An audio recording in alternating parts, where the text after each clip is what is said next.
em João, no capítulo de número 8, dos versos 1 a 11. Evangelho de nosso Senhor Jesus Cristo, segundo escreveu João, o apóstolo do amor, no capítulo de número 8, dos versos 1 ao verso 11. O tema desta mensagem é uma série de mensagens que eu estou pregando no culto em espanhol. No culto em português nós estamos falando sobre a graça. Pastor Fernando, eu, Pastor Lucas, Pastor Carla. Então, mas especificamente no espanhol eu estou meditando com eles sobre esse capítulo 8, dos versos 1 a 11. E foi interessante que quando eu preparava a mensagem para o espanhol, domingo passado, falei, Senhor, dá tempo da gente falar algumas coisas importantes. Aí Deus falou assim para mim, vai devagar, vai dando aos poucos para eles, porque tem muita coisa importante desse texto. Não dê tudo não, faça uma série sobre esse capítulo 8. E eu fui abençoado com a oportunidade de trazer também para o culto em português esta mensagem. Diz assim a palavra do Senhor. Jesus, porém, foi para o Monte das Oliveiras. Ao amanhecer, ele apareceu novamente no templo, onde todo o povo se reuniu ao seu redor. E ele se assentou para ensiná-lo. Os mestres da lei e os fariseus trouxeram-lhe uma mulher surpreendida em adultério. Fizeram-na ficar em pé diante de todos e disseram a Jesus, Mestre, esta mulher foi surpreendida em ato de adultério. Na lei, Moisés nos ordena apedrejar tais mulheres. E o Senhor, que diz? Eles estavam usando essa pergunta como armadilha, a fim de terem uma base para acusá-lo. Mas Jesus inclinou-se e começou a escrever no chão com o dedo. Visto que continuava a interrogá-lo, ele se levantou e lhes disse, se algum de vocês estiver sem pecado, seja o primeiro a atirar pedra nela. Inclinando-se novamente, e continuou escrevendo no chão. Os que ouviram foram saindo, um de cada vez, começando pelos mais velhos. Jesus ficou só, com a mulher em pé diante dele. Então Jesus pôs-se em pé e perguntou-lhe, mulher, onde estão eles? Ninguém a condenou? Ninguém, Senhor, disse ela. Declarou Jesus, eu também não a condeno. Agora vá embora e abandone essa sua vida de pecado. Cara a cara com a graça. Eu queria que você imaginasse esse cenário, o que está acontecendo aqui nesse texto. Queria que você se colocasse no lugar dessa mulher, surpreendida, pega em flagrante, em pleno ato de adultério. Mas eu queria que você pensasse um pouquinho antes. Capítulo 7, o verso 53, diz assim, então cada um foi para a sua casa. Cada um quem? Por que tem esse texto, esse verso? Seguramente essas pessoas estavam ouvindo as mensagens de Jesus. Porque o texto diz que ele voltou, ele apareceu novamente no templo. Provavelmente no dia anterior essas pessoas que foram para suas casas estavam ouvindo o que Jesus estava falando. Então a primeira coisa que eu quero que você pense comigo, os irmãos que estão aqui, as pessoas que estão em casa, as pessoas que estão em qualquer lugar do mundo, quero falar sobre decisões. Decisões. E é muito importante você tomar decisões corretas. Aqui nós vemos que Essas pessoas que foram para a sua casa, elas decidiram, depois de ouvir a mensagem, ir para casa. Na sequência, no capítulo 8, verso 1, Jesus decidiu ir para o monte orar. E eu quero pensar que essa mulher, que é trazida diante de Jesus, ela também teve o direito de escolha, ela teve o direito de escolher, de decidir. Quem sabe ela estava ouvindo a mensagem de Jesus. Quero pensar aqui, quero ter essa liberdade de pensar que ela tinha ouvido Jesus, mas ela tomou uma decisão muito ruim, uma decisão muito errada. Ela decidiu diferente daqueles. Eles decidiram ir para casa, Jesus decidiu ir para o monte, mas ela decidiu ir para a cama. Ela decidiu ir adulterar. Ela decidiu ir satisfazer a carne. Ela decidiu desfrutar dos deleites da vida. Péssima decisão. Olha como as decisões complicam a nossa vida. Quem decidiu ir para casa, no outro dia pode voltar e ir para o templo, de livre e espontânea vontade. Jesus decidiu ir para o monte, orar. No outro dia ele decidiu ir para o templo novamente e ensinar. Mas aquela mulher não decidiu estar na frente de Jesus. Péssimas escolhas. Não decida nada, não decida nada, não decida nada em nome de Jesus. Quando os teus nervos estiverem à flor da pele, não tome nenhuma decisão, não faça nenhuma escolha sob pressão. Hoje nós estamos vivendo um tempo de pressão por todos os lados. Não bastasse o coronavírus, agora tem, um vírus de justiça. Vamos fazer justiça, vamos fazer justiça. Não é diferente desses fariseus. Essa gente é tudo fariseu, é tudo hipócrita. Por que tem que arrebentar as coisas em defesa da justiça? Façam os seus movimentos, gritem, clamem. Faça o que quiser, mas o que o dono de uma empresa, de uma loja, do supermercado tem a ver? Que justiça é essa? As pessoas decidem se envolverem em movimentos, perdem a cabeça, perdem o controle, faz besteira, depois que fez a besteira, ai meu Deus, aí já é tarde. Lamentavelmente, as pessoas que decidiram ir para casa também tomaram uma decisão não muito correta. Nenhum deles convidou Jesus para ir para casa. Jesus teve que ir para o monte orar. Ninguém convidou ele. Jesus, vamos lá em casa, tem uma caminha para você, tem um sofazinho lá, tem uma jantinha, tem um caldo verde, sabe? Tem algo para o Senhor. Não é diferente hoje, igreja, não é diferente hoje. As pessoas se aproximam de Jesus e elas querem o bem que Jesus pode realizar. Elas vêm em busca de cura, recebem a cura, mas Jesus em casa não. Elas vêm em busca de uma bênção, recebem a bênção, mas Jesus em casa não. Porque quando Jesus entra em casa, a gente tem que mudar o comportamento. Quando Jesus está em casa, a gente tem que tomar outras atitudes. Quando Jesus foi para a casa de Zaqueu, não deu para ele continuar a ser o mesmo. Não deu. Ele teve que se arrepender e falar: Senhor, sou ladrão, hein? Se eu venho na minha casa, então agora não dá mais para eu continuar no anonimato, roubando as pessoas e ficando por isso mesmo. Quando Jesus entra na nossa casa, coisas gloriosas acontecem. Aquelas pessoas não convidaram Jesus para ir em casa. As pessoas querem as mãos de Jesus, mas não querem o coração, nem o rosto, não querem compromisso. E até canta: entra na minha casa, entra na minha vida, mas não mexe com a minha estrutura e nem toca nas minhas feridas. Não é diferente hoje.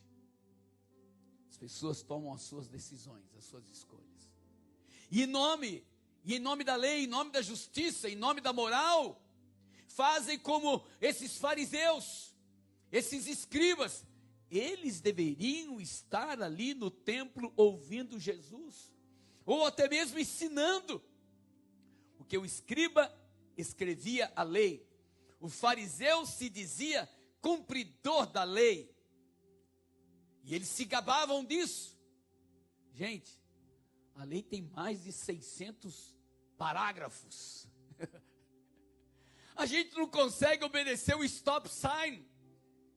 A gente não consegue obedecer o semáforo vermelho, verde e amarelo.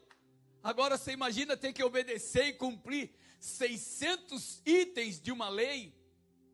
Por isso que Jesus dá essa lição para eles. Arrogantes, presunçosos, moralistas, legalistas, ficavam espreitando a vida dos outros, e chegam, Jesus está ensinando, e eles vêm causar um tumulto. Jesus está ali, tem pessoas recebendo, tem pessoas desfrutando, e eles vêm causando um tumulto, quando eles deveriam estar ali assentados, aprendendo, ouvindo. E eles chegam arrastando aquela mulher. Você pode imaginar a cena, trazendo aquela mulher, e eles interrompem o ensino de Jesus, interrompem a palavra que ele está dando, interrompem o culto, e gritam: mestre, esta mulher. Não tiveram nem coragem de perguntar o nome dela. Esta mulher foi surpreendida em pleno ato de adultério. É o único lugar que você encontra que Jesus está escrevendo alguma coisa. Ele está escrevendo no chão. Eles chegam. Jesus poderia ter perguntado para eles: como assim? Como é que vocês surpreenderam ela em pleno ato de adultério? Como é que vocês conseguiram isso? Jesus não pergunta isso para eles. Vocês estavam lá também? Seguramente que sim. Vocês estavam participando do que estava sendo feito? Ou vocês armaram tudo isso para tentar me incriminar, para tentar me colocar numa saia justa?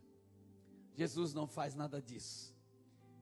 Ele está escrevendo no chão, e eles estão lá bravejando: mestre, esta mulher foi pega em pleno ato de adultério. Jesus poderia ter citado o texto de Levíticos, capítulo 17, o verso de número, capítulo 20, verso 10. Se alguém cometer adultério com a esposa do vizinho, tanto o adúltero quanto a adúltera serão condenados à morte. Jesus podia ter jogado na cara deles: ei, vocês dizem ser escritores da lei, cumpridores da lei, e por quê? Cadê o homem? Jesus não pergunta nada. Veja como a justiça dos homens é falha. Eles tinham que ter trazido a mulher e o homem, porque o texto diz: se alguém cometer adultério com a esposa do vizinho, tanto o adúltero quanto a adúltera serão condenados à morte. E eles chegam cheio de moral, cheio de legalismo, cheio de religiosidade: mestre, esta mulher foi pega em pleno ato de adultério. E a lei, Moisés diz que na lei ela tinha que ser apedrejada. Jesus, conhecedor da lei, poderia ter dito: ok, vamos apedrejá-la.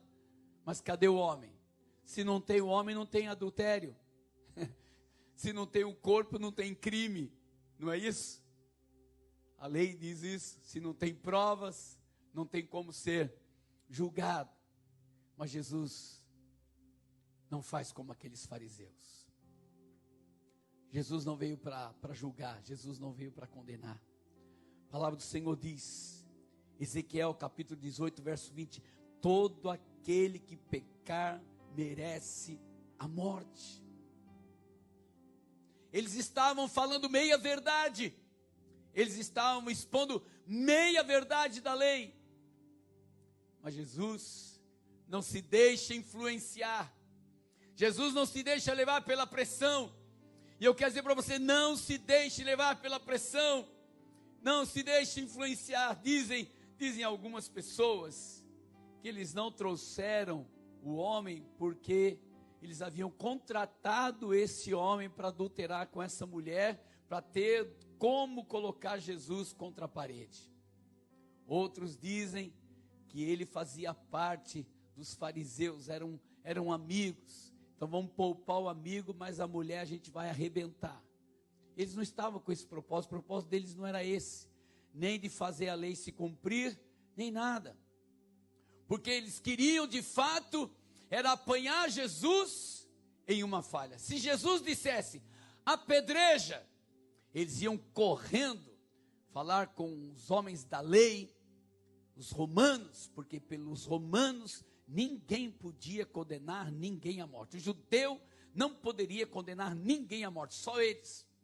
Então se Jesus diz, ok, vamos apedrejar, como o Senhor vai fazer isso? O Senhor vai infringir a lei de Roma?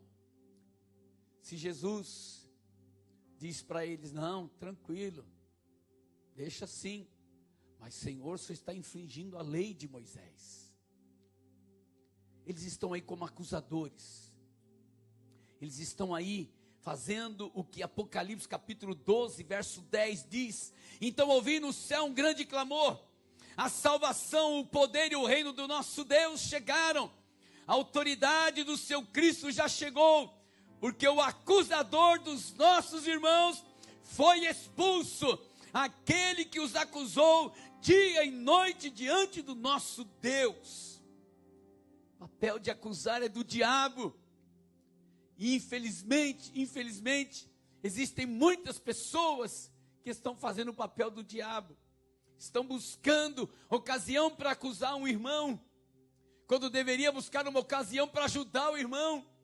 Quando você olha para Mateus capítulo 18, a Bíblia diz, se você vê que o teu irmão pecou contra você, ou de alguma outra forma, vai até ele, conversa com ele, acerta com ele.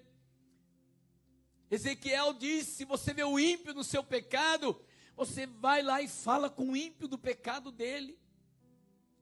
A palavra do Senhor diz lá também em Pedro, que a gente tem que trazer a pessoa, a consciência do seu erro. Se ele não ouvir você, você vai com outro irmão. Se ele não ouvir você com outro irmão, traz para a congregação. Onde é que estão esses fariseus? Onde é que estão eles que não observaram a lei? Olha o que diz a palavra do Senhor sobre julgar. Abra sua Bíblia em Mateus capítulo 7, dos versos 1 ao verso 6. O papel do diabo é acusar. Essa não é a nossa missão. Essa não é a nossa responsabilidade. Jesus disse, ide pregai, não ide acusai, não ide investigai. Deus não nos deixou para ser investigadores. Deus não nos constituiu para sermos agentes encobertos, policiais, agentes 007. Não, Ele nos chamou para ser testemunha. E olha o que diz Mateus capítulo de número 7, do verso 1 a 6. O texto diz, não julguem, para que vocês não sejam julgados, pois da mesma forma que julgarem, vocês serão julgados, e a medida que usarem, também será usada para medir vocês. Porque você repara no cisco que está no olho do seu irmão, e não se dá conta da viga que está em seu próprio olho. Aqui nós temos que tomar um pouquinho de cuidado, porque muitas vezes nós estamos aqui, vocês estão aqui, e pode passar na sua cabeça agora, essa mensagem era para fulano. Fulano tinha que estar aqui, Beltrano tinha que estar aqui para ouvir essa mensagem. Se fosse para ele ouvir, ele estaria aqui. É para nós ouvirmos, é para nós. Porque você repara no cisco que está no olho do seu irmão e não se dá conta da viga que está em seu próprio olho? Como você pode dizer ao seu irmão, deixa-me tirar o cisco do seu olho, quando há uma viga no seu? Hipócrita. É os fariseus, os escribas.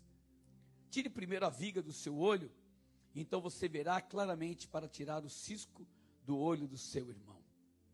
Não deem o que é sagrado aos cães, nem atire suas pérolas aos porcos. Caso contrário, esses as pisarão e aqueles voltando-se contra você os despedaçarão. Atos capítulo 1, verso 8 diz que ser-me-eis minhas testemunhas quando sobre vós vier o Espírito Santo.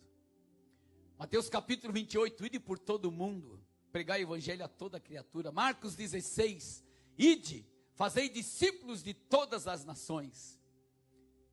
Nós não fomos constituídos para condenar, para julgar, para apontar o dedo. E quando você aponta o dedo para alguém, não se esqueça, 1 fica para cima para Deus e 3 para você. Jesus não dá nenhuma palavra para eles de condenação. Sabe por quê? João capítulo 3, verso 17. Diz assim: Deus não enviou seu Filho ao mundo para condenar o mundo, mas para salvá-lo através dele. Lucas capítulo de número 19, verso 10. Porque o Filho do Homem veio buscar, salvar o que estava perdido. Marcos capítulo 2, verso 17. Ao ouvi-los, Jesus respondeu: não são os saudáveis que precisam de médico, mas os doentes. Eu não vim chamar justos, mas pecadores. A igreja é composta de pecadores lutando pela santificação, pela santidade. A igreja não é um lugar de santos buscando perfeição. É um lugar onde nós conhecemos a verdade e a verdade nos faz livres.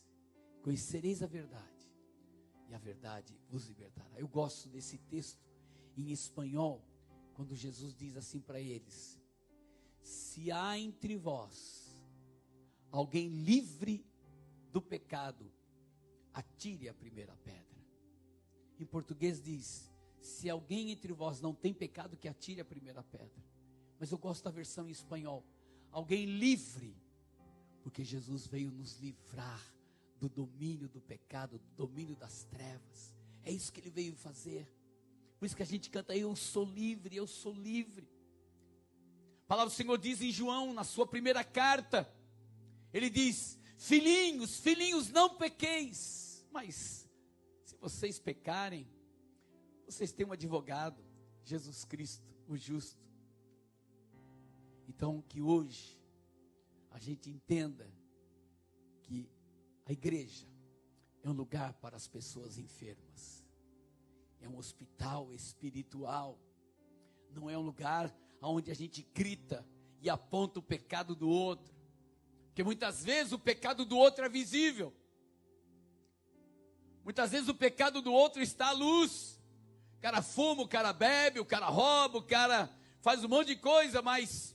e aqueles que têm os seus pecados escondidos, que ninguém sabe? Então Jesus disse: olha, vocês conhecem, com essa pergunta, Jesus disse: vocês conhecem a lei, mas vocês estão presos no pecado. Vocês só serão livres do pecado quando vocês me conhecerem. Que o texto diz que Jesus, nele se cumpriu toda a lei. E Paulo, escrevendo aos Romanos capítulo 6, ele diz: porque estáis debaixo da graça, o pecado não mais terá domínio sobre vós. Você pode ficar de pé nesse momento?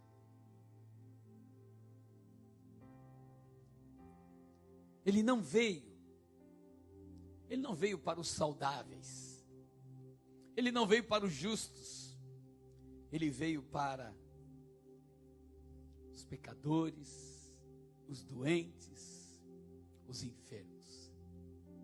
Que hoje, onde você estiver, e nós que estamos aqui, repitam comigo esta oração. Diga assim comigo: Senhor Jesus, nesta hora eu reconheço que sou um pecador. Tira de mim todo orgulho, toda soberba, todo espírito que traz juízo e condenação. Eu reconheço que preciso da tua graça. preciso do teu perdão, preciso da tua misericórdia.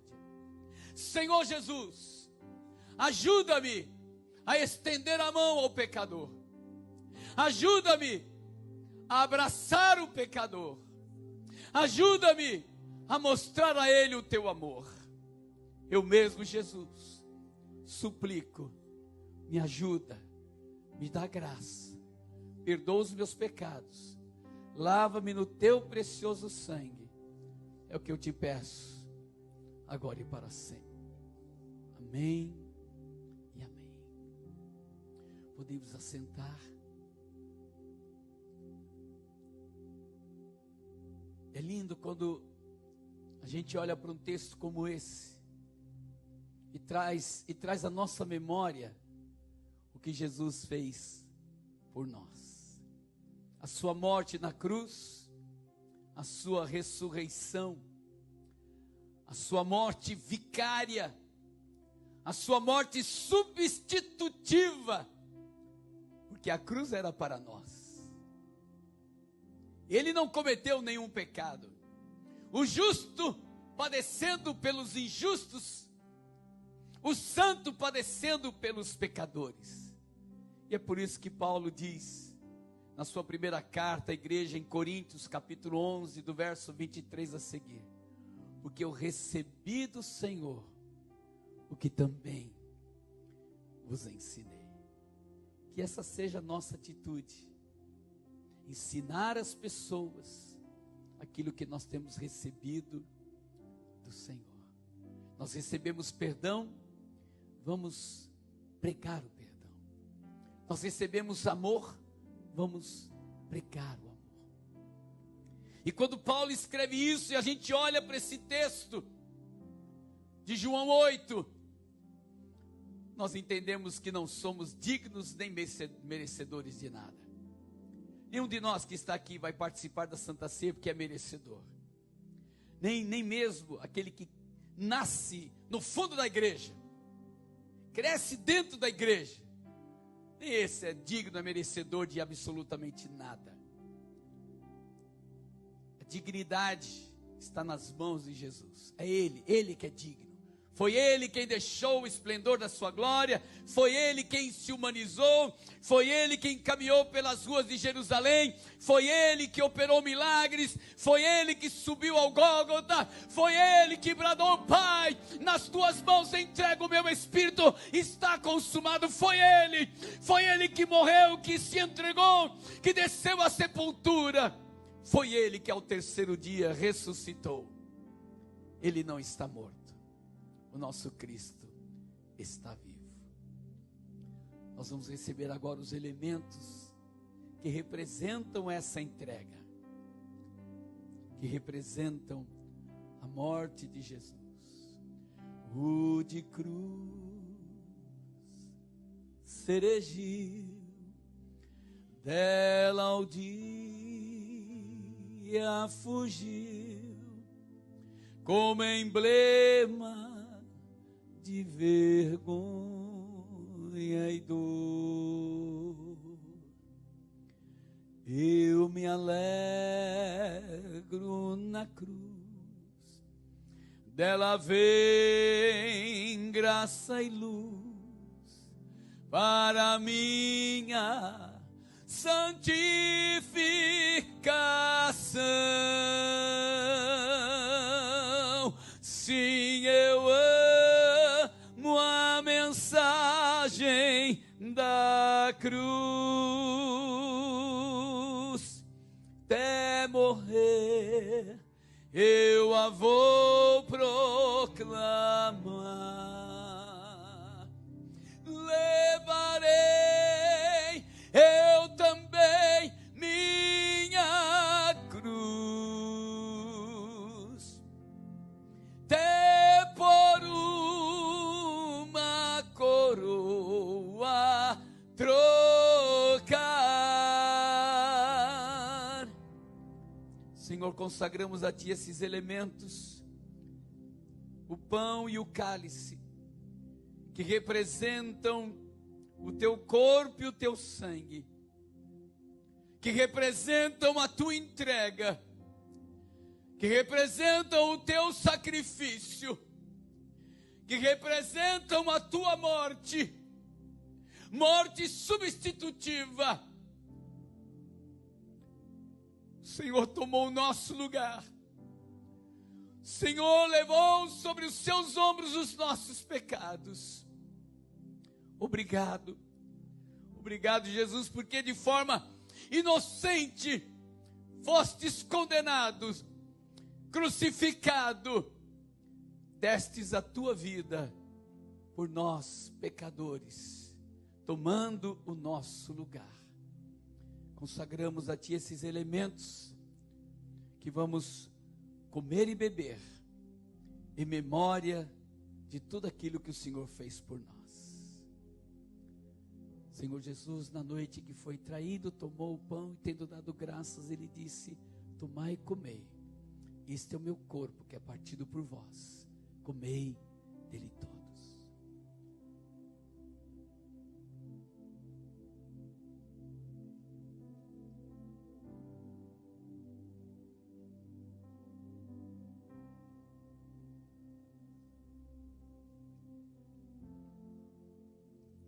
Que privilégio, igreja. Que privilégio, depois de meses sem podermos comungar juntos na casa de Deus. Hoje nós estamos aqui. Vai ficar na nossa memória esse dia 7 de junho de 2020. Exercitando o nosso direito de liberdade. Livres do domínio das trevas, livres do pecado, livres para adorar o Senhor. Portanto, nenhuma condenação há para aqueles que estão em Cristo Jesus, que não andam segundo a carne, mas segundo o Espírito. Semelhantemente, também depois de cear, tomou o cálice e disse: esse é o meu corpo, o meu sangue, que é derramado em favor de vós. O sangue da nova aliança, o sangue do novo concerto, o sangue do novo testamento, o sangue do novo pacto. O sangue que tem poder para perdoar o mais vil pecador e o pecado mais horrendo. Bebei, bebei dele todos, disse o Senhor Jesus.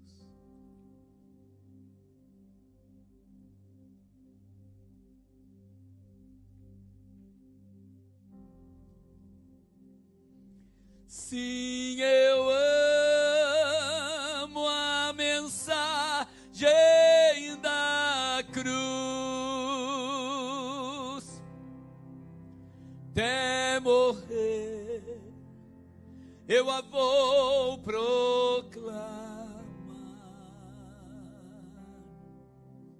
Levarei eu também minha cruz, até por uma coroa trocar. Sim, eu amo a mensagem da cruz, até morrer eu a vou proclamar. Levarei eu também minha cruz, até por uma coroa trocar.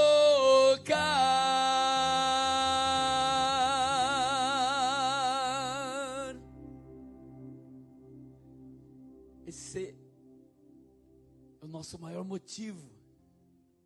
Agradecer a Ele e dizer que nós amamos a mensagem da cruz. Que se não fosse a cruz, onde estaríamos nós? Graças te damos, Senhor, pela cruz. Mais ainda pelo túmulo vazio.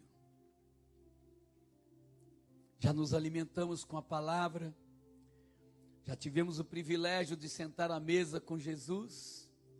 E agora nós temos o privilégio, a oportunidade de demonstrar a nossa gratidão. Nós que estamos aqui, você que está em casa agora, esse momento em que nós vamos completar o nosso culto.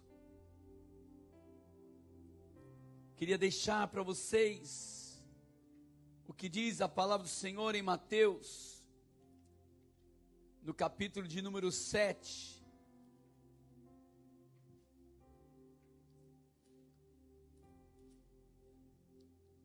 O verso de número 7.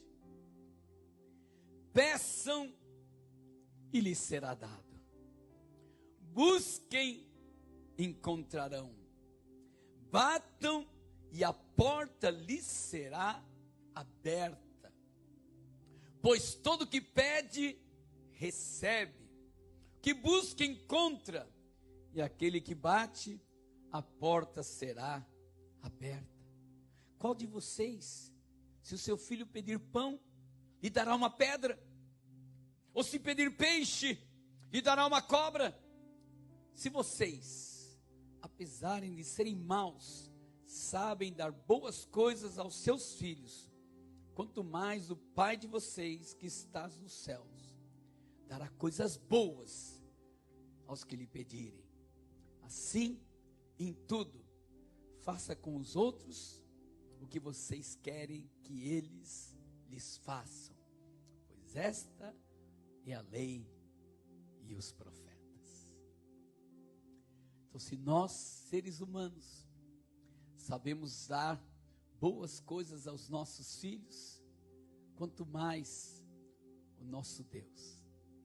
A gente estava aqui antes de começar o culto e uma irmã passou aqui e ela estava dando o seu testemunho, dizendo que o seu carro já estava ruim, o motor estava ruim, apesar de ser um carro 2017, estava ruim, e Deus havia falado com ela que ia abrir as portas e lhe daria o carro que ela precisava, e ela estava feliz da vida, porque ontem as portas se abriram, e de uma forma milagrosa, ela estava dirigindo um carro 2020, 0 quilômetro, muito acima do que ela esperava que Deus fosse fazer. E aquilo que está lá em Efésios 3:20, o nosso Deus faz muito mais do que nós pensamos, pedimos e esperamos.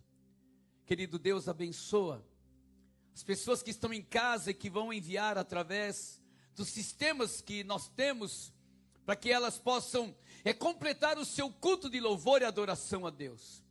Abençoa, Senhor, cada lar, cada pessoa que nessa hora vai enviar, pelos meios que nós dispomos, o dízimo e a oferta. Aquelas pessoas que estão aqui, que também, Senhor, farão uso desses mecanismos, e até mesmo da disponibilidade que temos de fazer, Senhor, ó Deus, chegar até nas tuas mãos o nosso sacrifício vivo de louvor e adoração. Abençoamos cada semente representada por dízimos e ofertas. Abençoamos os lares, abençoamos as empresas, abençoamos os homens de negócios, os profissionais liberais, abençoamos quem está aqui cultuando o teu nome e vai, Senhor, te adorar, entregando o sacrifício vivo representado por dízimos e ofertas. Que sobre nós venha a tua bênção. É o que nós oramos agora e para sempre. Amém e amém. Vocês que estão aqui podem fazer uso também, se desejarem, da maquininha aqui. Que Deus abençoe os nossos voluntários nos ajudando. Amém. Glória a Deus.